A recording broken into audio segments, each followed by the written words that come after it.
it's said and how it connects with the pastoral cycle. Basically, Pope Francis talks of 5 steps, which are, it is Evangelii Gaudium number 24, taking the initiative, being involved, being supportive, bearing fruit, and rejoicing. And if you look at it, it really overlaps with the different steps of the pastoral cycle. Taking the initiative is really a church going forth, a church going to the peripheries, reaching out. And that is very much like insertion. Then being involved is also another aspect, another dimension of insertion, because it has to do with building relationships, getting a grip on reality, letting reality challenge us and influence us. And really, it is also about making common cause, and it is about making an option for the poor. Then we have being supportive. Now, here, the pastoral cycle gives us 2 major insights on our way of being supportive, even 3, let's say. First of all, if the pastoral cycle is not simply a method that we as ministers use, but it is a methodology that we facilitate so that the community themselves use it. Now it becomes very much about empowerment. It is really very much about the subjectivity of people. We are being supported because we want people being subjects of their own journey, of changing, transforming their own situation.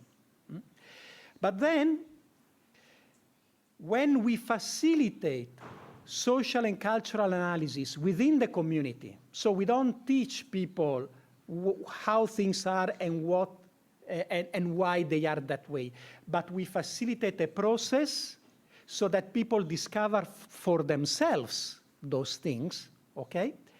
Then you see that this exercise of social and cultural analysis becomes a way of gaining critical consciousness, and this is very liberating. People in this way, when they discover for themselves about that, they reclaim their own power to transform their reality. It's really empowerment. And then the dimension of theological reflection is really bringing the experience of faith into the journey of people. And you know, our experience when we use it with the communities on the ground, more often than not, the real transformation of the community happens or starts at this level. That is really what brings out the potential of transformation of the community. And we will see it later in the example I'm going to give you. And then Pope Francis says about bearing fruit. Why? Because, you know, if we tune in with the work of the Spirit, it doesn't mean that we will be successful, but something important will happen. Transformation at some level will take place, because it's not our work. We are simply collaborators with the work of God in history. So we really need to be confident that transformation comes about, because that is what the Lord promised us, what the Lord taught us, right? But we don't have the illusion that it is because we are clever, because we know some techniques, because we are able, that transformation comes in the terms that we think. Very far from that. But definitely fruit will be there, because the Lord assured us. So you see, the action process, it's not a problem-solving operation, you know, knowing all these techniques of project management, of, you know, which is very fashionable nowadays, you know, all these techniques and so on. We are able, you know, to understand where the problem is. We are able ourselves to determine what the steps and the timing of change will be. And then, you know, if we do the right things with the right funds and so forth, then we will bring about change. Doesn't work like that. In a pastoral approach, we enter into a process where we acknowledge our limits, where we acknowledge that most of the times we don't even know what to do. But if we make a discernment and we really, as a community, we start a journey in faith, you know, step after step, the Lord will open the way. The Spirit will guide us, and something will happen. And this is the experience of so many social ministers in the field, and I believe it is also your experience, very practical on the ground. And then the importance of rejoicing, the importance of celebration, you know, really giving thanks to the Lord for whatever change took place, because that is a way of confirming and renewing and recommitting to this covenant that we have as a community with the Lord.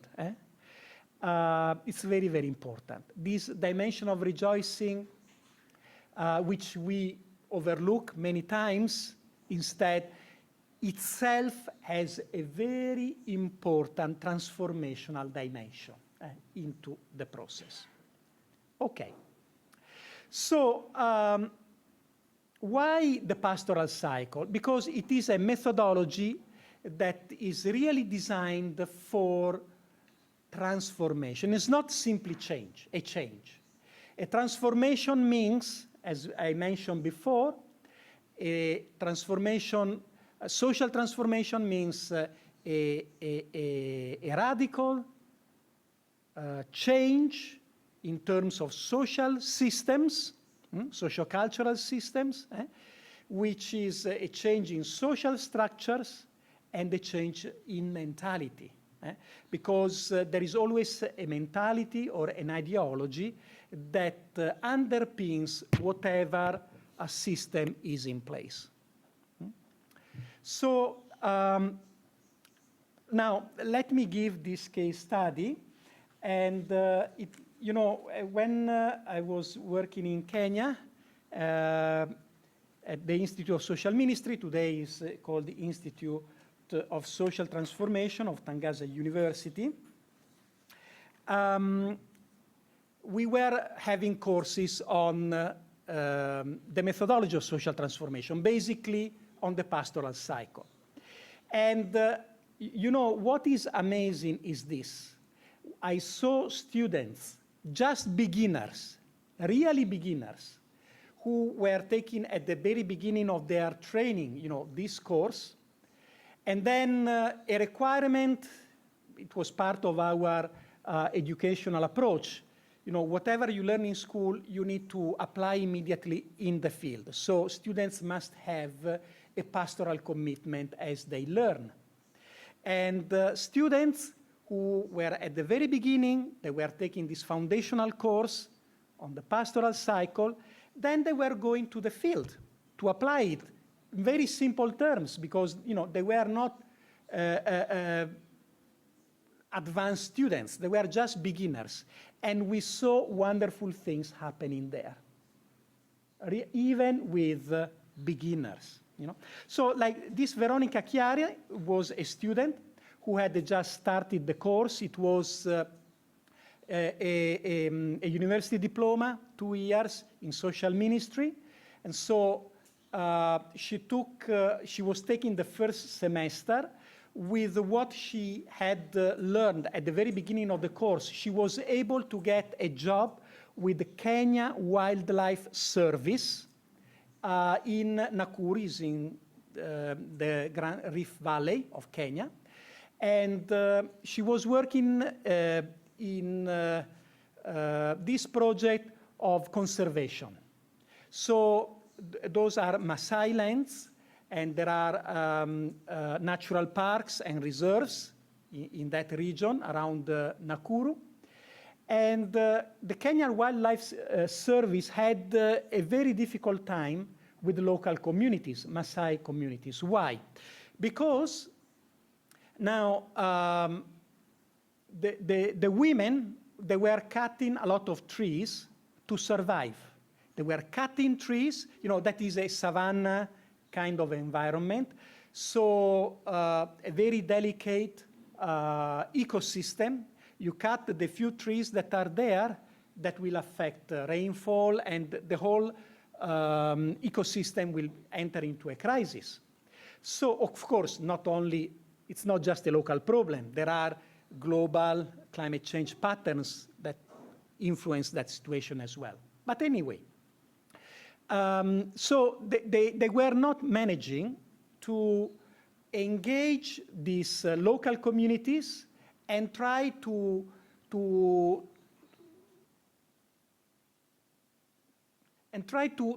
get different solutions to the problem of the local community. So these women were basically cutting the trees, producing charcoal, burning them, producing charcoal to sell for a few shillings to be able to cater for, you know, the daily survival, basically to eat and maybe to send the kids to school. Okay. So what this student did was, okay, she started her insertion. She was a Kenyan wildlife officer. So at the beginning, the community was very suspicious of her, because these were the officers who would, you know, persecute the women burning charcoal, because it is illegal. And, you know, these women were cutting the trees outside the park, but at times also inside the park. But it was a survival tactic, as I mentioned before. So now this officer was able, you know, really to insert herself, building a positive relationship with the women at the very beginning, and until she was accepted. You know, women started trusting her because they knew her, they understood what she was doing, and they really felt that she was not an enemy. Okay? And then what she did, after building rapport with the Maasai women, she took advantage of some community gatherings to raise critical awareness of the life experience of the women. So she used a code. It was a poster showing, you know, this grassland with all the sparse trees gone, cut. And, you know, this is a participatory method for social analysis. Now that women looked at this code, they interpreted the code, and then, you know, the methodology requires to decodify, you know, what this image tells them, so that through this code, they were able to have a look at their own reality and analyze critically their own reality, you know. So they really came to understand that, you know, the kind of dilemma they were experiencing, and as a community, they were able to verbalize it. You see, they realized that on one hand, in order to survive, they had to cut the trees. It was an immediate pressing need they had. On the other hand, they were able to acknowledge that by doing so, they were depleting their own environment, and the environment was ever less able to support them. But, you know, they really felt in a fix. Because what do we do? within this. So they were actually stuck there. They could not really find their own way. Now, on that, at that point came the exercise of theological reflection, which was, it started with reading the Gospel of the Talents, okay? And from there, it is a process that helps participants create a dialogue. In this dialogue, they hear different voices. They hear the voice of their own experience, their own lived experience. They hear the voice of their own culture. And they hear the voice of the faith tradition. In this case, it was the gospel. And there is a dialogue that goes around through these different voices to interpret the meaning of their own experience and to find out, what they are called to. So, this is very transformative because it is the moment when the community has the opportunity to climb over their dilemma, to climb over, the contradiction they are experiencing. A dilemma, by definition, has no solution. You can only transcend it. And they were able to transcend this dilemma because, from their own ancestral tradition, they really felt, that the earth is their mother and it was naked. And, that is really a curse. And, they have also some traditions in the Maasai community that is clothing the earth, is a way of repairing, the damage done, and which has a very deep spiritual meaning, and which was really helping this group of women to rediscover, their own deepest sense of humanity, of being human, utu, in Swahili, and really discover their calling in this situation, because it was very, very important to them. And then one of the women was saying, if we are not faithful in the small things, how will we be entrusted with greater things, right? So they really saw and really felt deeply within themselves that if they could take up this responsibility of clothing the earth, blessings would come out of that. It was really a spiritual process for them, not simply a rational decision, that, looking at their losses and looking at their gains and, a kind of a benefit loss analysis. It was not just like that. It was much, much deeper, at a deeper level. And that was what really helped them to feel empowered with a power, a spiritual power that could really influence the situation even beyond their very simple means of intervention. And so that is when they really start considering new opportunities. So Kenya Wildlife Situation entered into a partnership with them. So they recruited them as for keeping tree nurseries. These are indigenous trees, nurseries, and plant them. And, the women could get some small income out of that would make for, the income that we're losing by burning charcoal. And it became a win-win situation. The situation was really turned around. And so now the response to that situation was really transforming, right?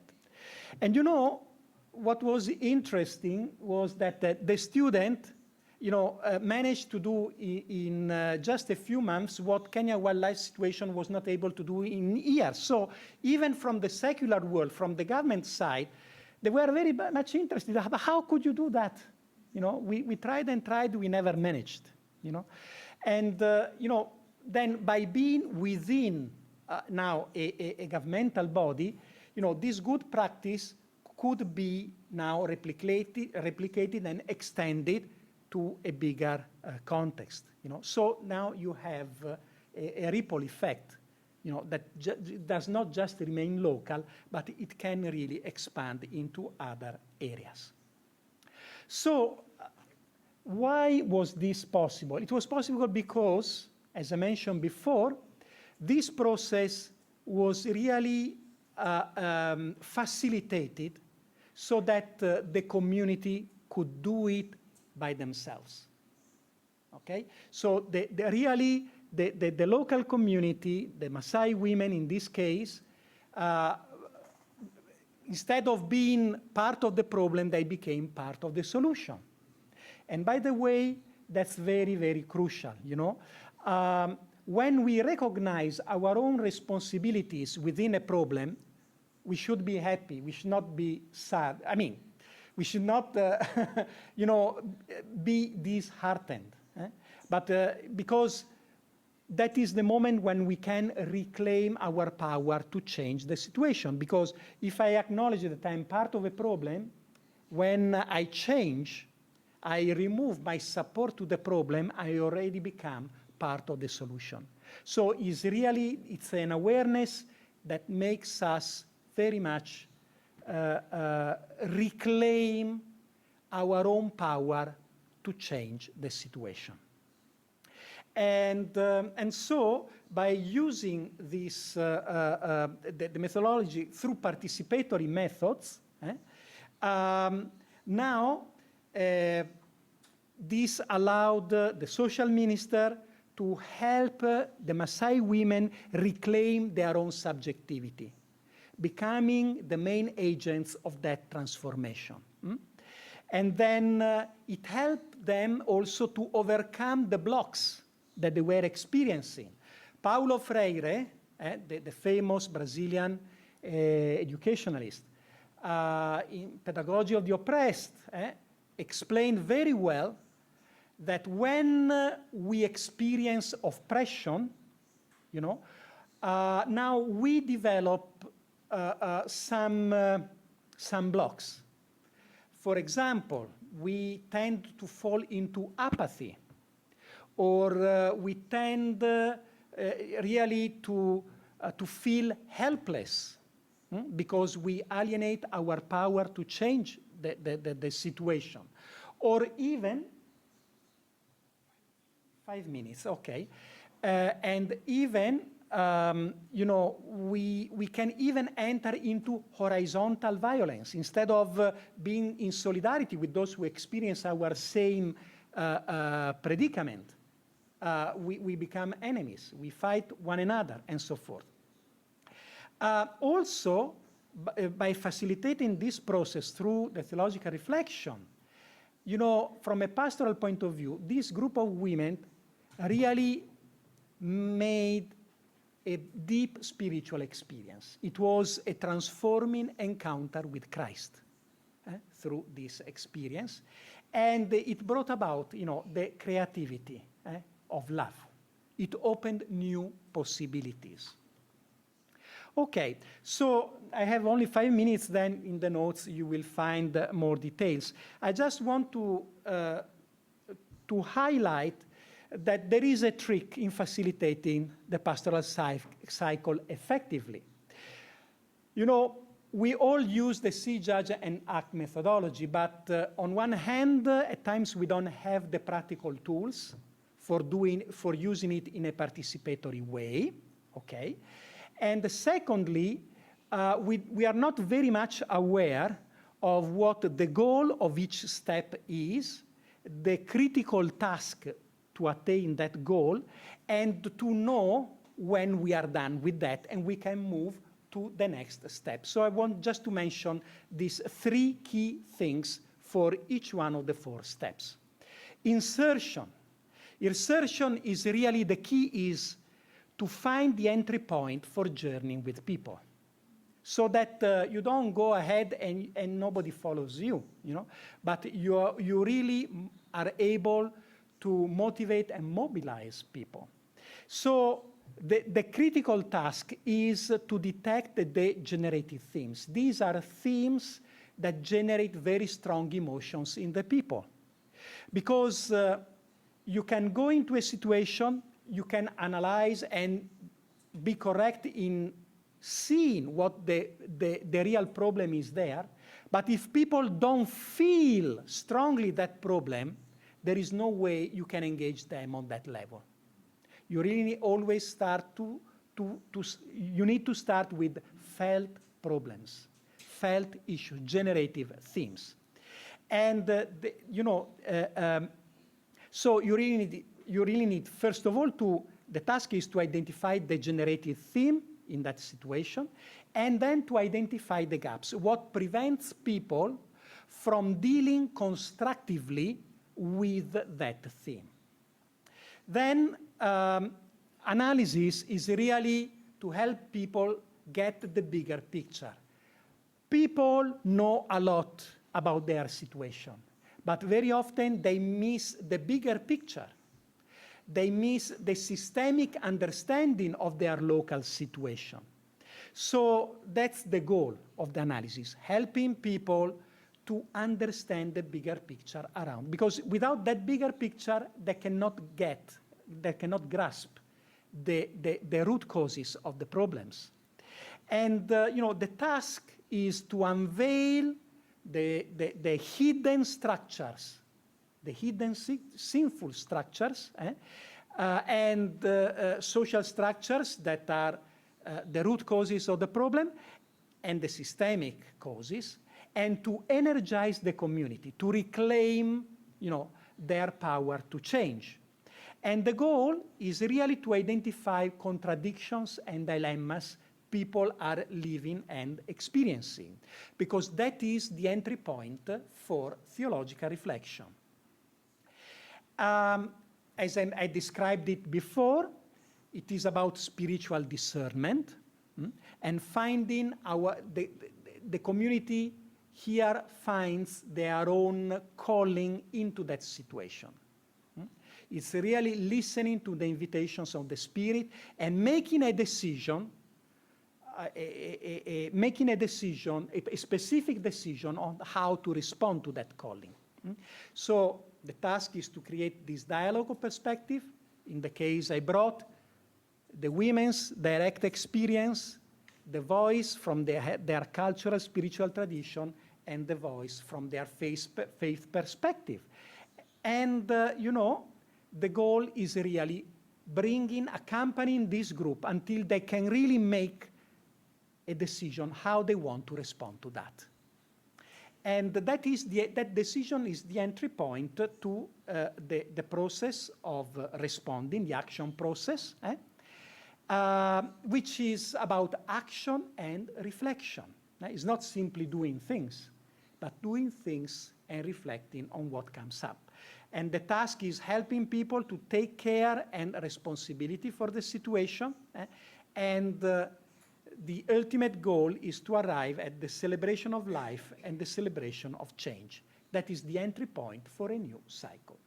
So, in conclusion, this is what Evangelii Gaudium, Pope Francis in Evangelii Gaudium, the invitation he makes to us.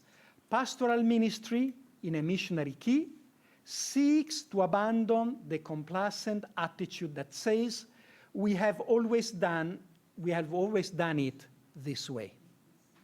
I invite everyone to be bold and creative in this task of rethinking the goals, the structure, the style, and the methods of evangelization in their respective community. This pastoral cycle really helps us to do that. Thank you very much.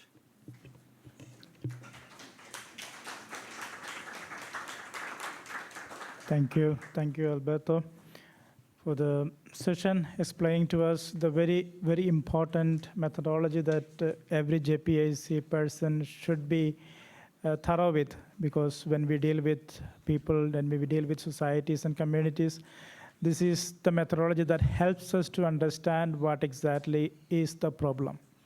Oftentimes what we see is the symptom, and we find it difficult to find out what is the root cause of the symptom. And this is the methodology that helps us to go to the root cause of the problem and to address the root cause, and therefore we get the good results. And now we have a few minutes for question and answers. If you have any questions, doubts, clarifications, you can ask. Please put up your hand and then you can ask. Yes.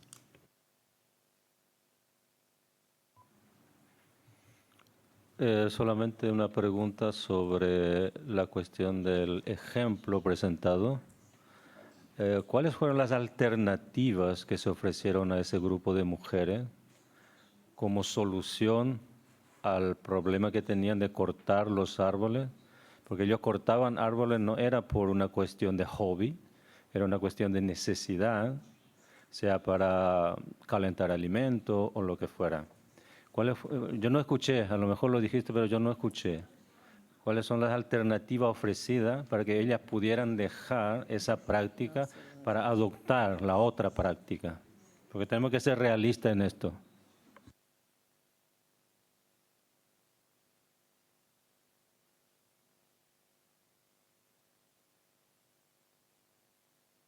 Any other questions?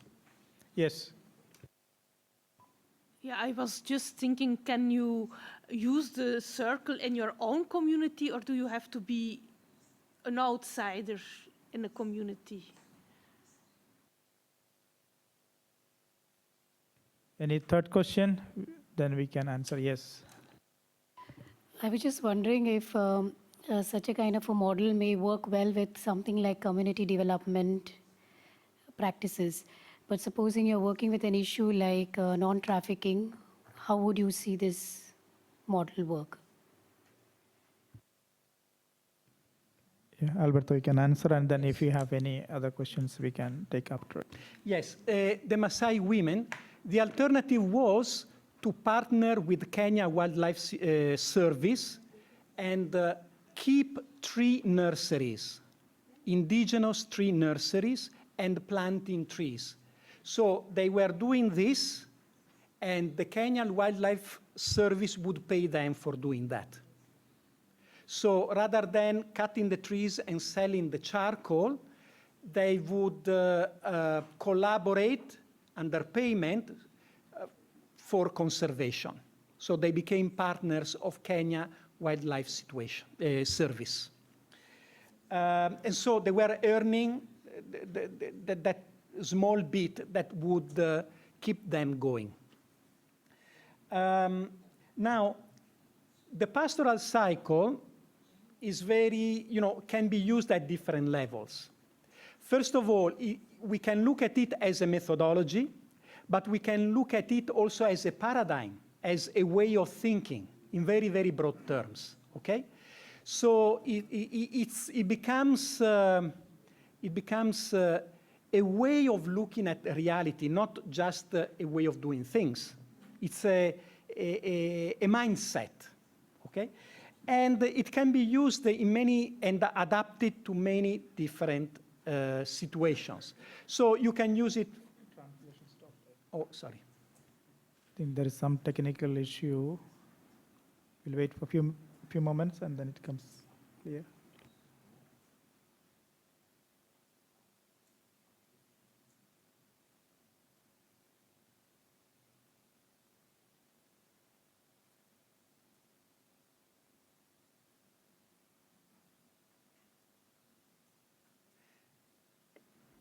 Are we back? Yes. Can you hear the translation now? Not yet.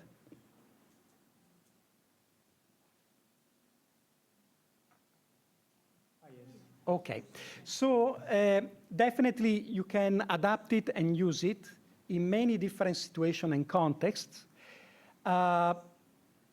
My suggestion is that the full potential of this methodology comes out when it is facilitated through participatory methods.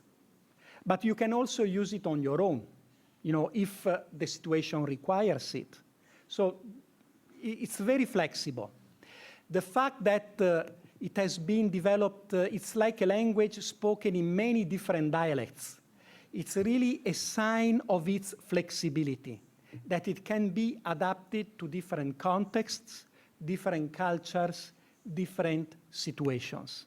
So it's not rigid. No, it's very, very elastic. Yeah. And then, yes, definitely, I would say that it's a pastoral methodology. And, when we say that justice and peace is a cross-cutting issue in all that we do, it really means everything. So it can be very helpful when you deal with development issues, but also with the justice and peace, like issues like human trafficking, countering human trafficking, but even in ordinary pastoral work. As you remember, what Father Giulio said during his input, he said, one thing that we missed was to bring the justice and peace dimension into ordinary pastoral work. We really think in terms of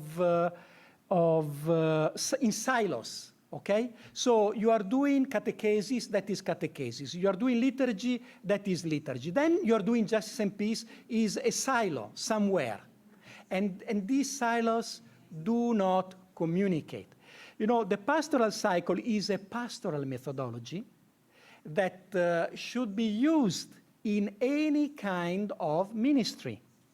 And if you adopt it for whatever ministry you are doing, it will really help you to bring out the justice and peace dimension in whatever you do. Okay. Any other? Yeah, sister. Yeah, this method, when we work with the need-based population who are only want some charity things, not ready to listen, reflect, and journey with you, how is it possible? And also with the population who are on the move, like for example the migrants who does not want to take any sustainable solution, which are this don't want to commit themselves for any further reflection or for sustainable solution. How can we work this method? Yes. Okay, to answer this, I want to give you an experience. I mentioned about this university diploma program, that was distance learning, so students needed to actively work in a project, in a ministry, and study at the same time. At some point, we did an action research project because we wanted to verify whether this program was working or not.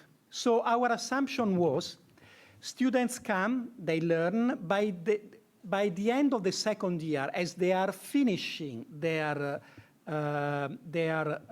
studies, we should start seeing some changes in the communities where they work. That was our assumption. You know what happened? We started with a new group. They started their studies. And immediately, within 6 months, some of the communities where the students were working were already turned around.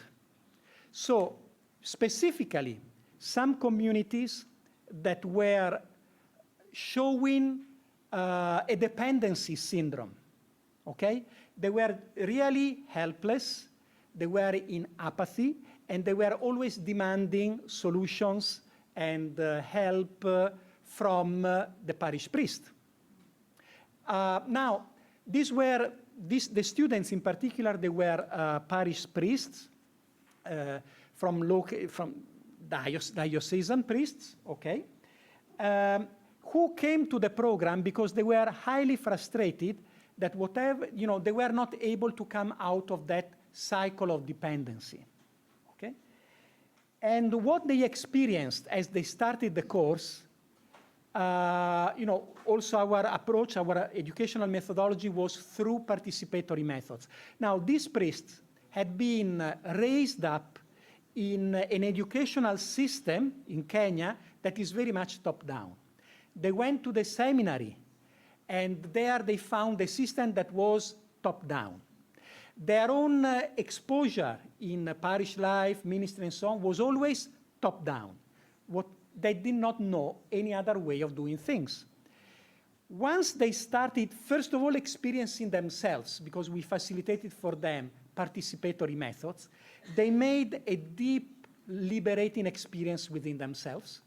And so they went back to their community. They were very happy, very much energized, and they started using participatory methods with the local communities, with their own parishes. And the people immediately responded, turned around. These were people, literally, they would go to the parish priest to ask, where should they put the flowers in the church? Literally. The parish priest was fed up. He did not know what to do with these people. Now, what we learned through the research project was that the single most influential thing that you can do with a community, especially a dependent community, is not what you say, is not what you do, is not what you teach, is how you relate to them. So now, starting relating in a different way through participatory methods really evoked a completely different attitude in the community. The way we relate with people is crucial. So that is how we saw this transformation happening. Okay, and the same also with migrants. Of course, you need to build up a meaningful relationship with them.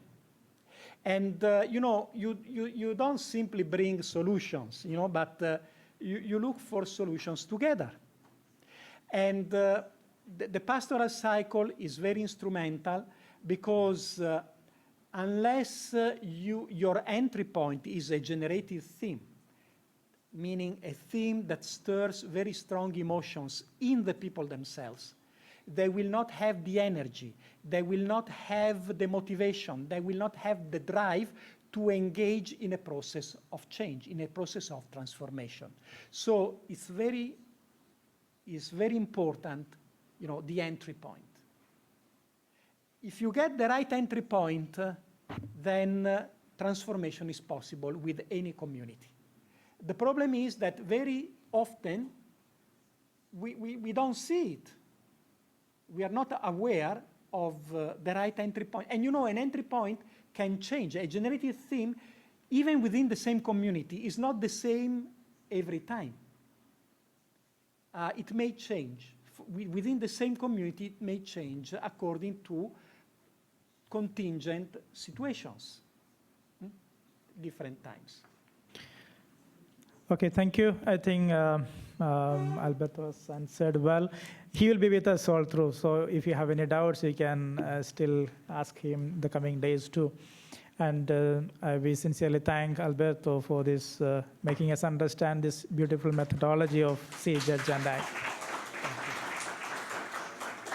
This methodology is not only applicable outside, but also it can be applicable to us, personal life.